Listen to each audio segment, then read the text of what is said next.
नमस्कार. लाडकी बहीण योजनेचा भार कृषी योजनेवर म्हणजेच पर्यायाने शेतकरी योजनेवर भार पडला की काय, असंच काही चित्र सध्या समोर येत आहे.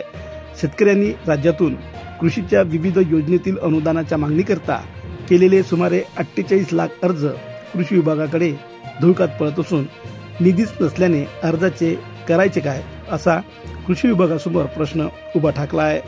त्यामुळे निराशेचा सूर शेतकऱ्यांमध्ये सध्या उमटत असल्याचे चित्र आहे.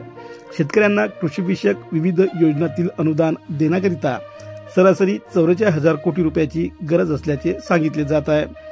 2025-26 मध्ये कृषी विभागाने जेमतेम 1100 कोटी रुपयाच्या अनुदान वाटपाचे नियोजन केले आहे. या 1100 कोटी रुपयात 667 कोटी रुपये केंद्र शासनाचे असून 425 कोटी रुपये राज्य शासनाचे आहेत.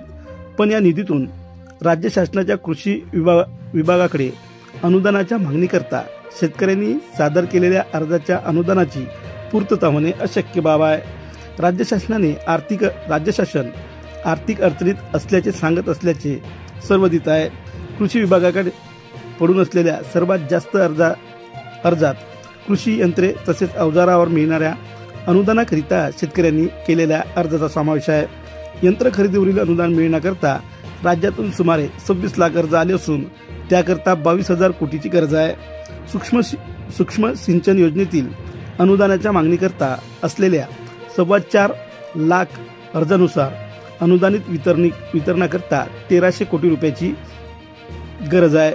अनुदानाची जेमतेम रक्कम असतानाही त्यांच्या वितरणाला विलंब लावणे हा कृषी विभागाचा नेहमीचीच पद्धत राहिलेली आहे. राज्यात जर आर्थिक अडचणी होते तर अर्ज का स्वीकारले, असे शेतकरी संतापून विचारत असताना दिसत आहे. जोडीलाच मुख्यमंत्री कृषी अन्न प्रक्रियेच्या अनुदानाच्या मागणीचे किमान 2,000 अर्ज पडून आहेत. त्याकरता 87 कोटी रुपयाची गरज असताना ती देखील रक्कम दिली जात नाही.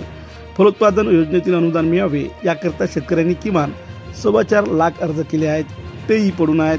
328 कोटी रुपयाची गरज असलेल्या फळबाग लागवड योजनेतील अनुदान मागणीचे किमान 29,000 अर्ज पडून आहेत. शेततळे करण्याकरता काही शेतकऱ्यांनी जवळील रक्कम खर्च केली, त्यांनाही निधीचा फटका बसलेला दिसून येते. केंद्र व राज्य शासनाकडून अनुदान वाटपाकरता किती निधीची गरज आहे, त्यापैकी केंद्र राज्य शासनाकडून किती निधी मिळू शकेल यांचा अंदाज न घेता कृषी विभागाने अनुदानाकरता अर्ज घेत योजना राबवल्या. अनुदानाकरता आलेले अर्ज कृषी विभागाकडे पाठवले, पण अनुदान मिळत नसल्याने सध्या तरी शेतकरी अडचणीत आलेला दिसून येते. या अडचणीतील शेतकरी अनुदान कधी मिळेल यांची विचारणी कृषी कार्यालयाच्या फेऱ्या करत असताना दिसून येते. त्यांना समाधानकारक उत्तर मिळत नसल्याने या योजना राबवल्याच कशाला, असा निराशेचा सूर देखील शेतकरी वर्गात उमटताना आपल्याला दिसून येते.